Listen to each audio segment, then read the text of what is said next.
सिद्धार्थनगर में बुधवार रात 3 बजे मूर्ति विसर्जन में डीजे पर डांस कर रहे युवक पर किसी ने चाकू से हमला कर दिया। हमले में उसकी मौत हो गई। आपको बता दें कि सदर थाना क्षेत्र के बेल्हिया मंदिर के पास क्षेत्र के मुडिला गांव का रहने वाला राहुल गांव से निकल रही मां लक्ष्मी की प्रतिमा विसर्जन के लिए जमुआर नाले पर जा रहा था। डीजे पर डांस चल रहा था। इसी बीच किसी ने राहुल पर चाकू से हमला कर दिया। हमले में वो गंभीर रूप से जख्मी हो गया। जानकारी मिलते ही जेल चौकी प्रभारी शशांक कुमार, सदर कोतवाल तहसीलदार सिंह मौके पर पहुंच गए। उसके बाद उसे जिला अस्पताल लेकर गए, जहां चिकित्सकों ने उसे मृत घोषित कर दिया। वहीं हमला किसने किया और कब किया ये पता नहीं चल सका है। रात में ही सीओ सदर अखिलेश कुमार वर्मा सहित भारी संख्या में पुलिस फोर्स मौके पर पहुंच गई थी। शहर कोतवाल तहसीलदार सिंह ने बताया कि घटना की जानकारी मिलते ही मौके पर पहुंच गए थे। शव को पोस्टमार्टम के लिए भेज दिया गया है।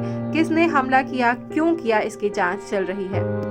हम आगे थे, वो पीछे था बंदा, वहीं पर किसी ने मार दिया उसको जो है।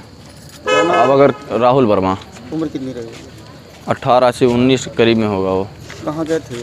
ये विसर्जन में ही गया था, घर आया था, घर से फिर वापसी गया था, अपने छोटे भाई को छोड़ करके घर गया है। उसके बाद फिर दोबारा चला गया है। अब पीछे रह गया वो। अब पीछे कौन आके किस मार दिया जो है समझ में नहीं आया। जानकारी कैसे हुई? जानकारी एक लड़का आया था बताने के लिए कि भैया राहुल को किसी ने चाकू मार दिया है। तो फिर भागते हुए हम लोग गए वहाँ, देखे तो बच्चा ज़मीन पे पड़ा हुआ था। उसको उठा के अपोलो हॉस्पिटल लेके, तो अपोलो हॉस्पिटल में कोई था ही नहीं। और पुलिस प्रशासन की गाड़ियाँ खड़ी थी, 3-4 गाड़ियाँ आई हुई हैं, वहाँ खड़ी भी थी। वो कोई भी पुलिस वाला गाड़ी में लादने के लिए तैयार नहीं था। दरवाज़ा नहीं खोल रहे थे। जब वाइट एम्बेसडर आई हुई है, पता नहीं कौन था वो भी यहाँ आए हुए थे, उनके गाड़ी में लदी गई है, जबकि बंदा रास्ते में ही डेड कर गया था।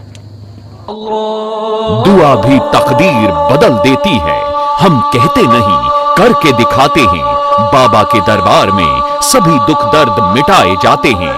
जब है समाधान तो क्यों हो परेशान, सभी जटिल से जटिल समस्याओं का तूफानी समाधान। मेरे पति के पास मेरे और परिवार के लिए टाइम ही नहीं था। घर पे ना आना, फोन को व्यस्त रखना, और फिर मुझे एक दिन पता चला कि उनका चक्कर किसी दूसरी औरत के साथ है, और इसी वजह से हमारी बेटी की शादी में अड़चनें आ रही थी। फिर मैंने बाबा की सलाह ली और मानो करिश्मा हो गया। मेरे पति मुझसे और परिवार से बहुत प्यार करने लगे और मेरी लड़की की शादी एक बड़े और अच्छे घराने में हो गई है। मैं जिस लड़के से प्यार करती थी वो किसी और धर्म का था। हम दोनों के परिवार वाले इस रिश्ते के सख्त खिलाफ की कृपा से हम दोनों के परिवार वाले मान गए और हमारी शादी हुई। मेरा बिजनेस घाटे में चल रहा था, वर्कर्स को तनख्वाह देना भी मुश्किल हो गया था। बाबा से परामर्श लिया और मानव चमत्कार हो गया।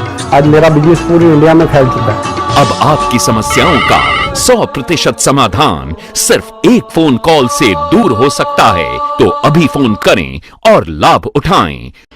बंगाली तांत्रिक विद्या द्वारा अपना उपाय करवाएं। सभी समस्याओं का घर बैठे गारंटी से समाधान। गुरुजी बंगाली। मोबाइल 8168905579। सब्सक्राइब कीजिए न्यूज इन इंडिया को और बेल आइकन को दबाइए न्यूज से जुड़े लेटेस्ट वीडियोज सबसे पहले देखने के लिए।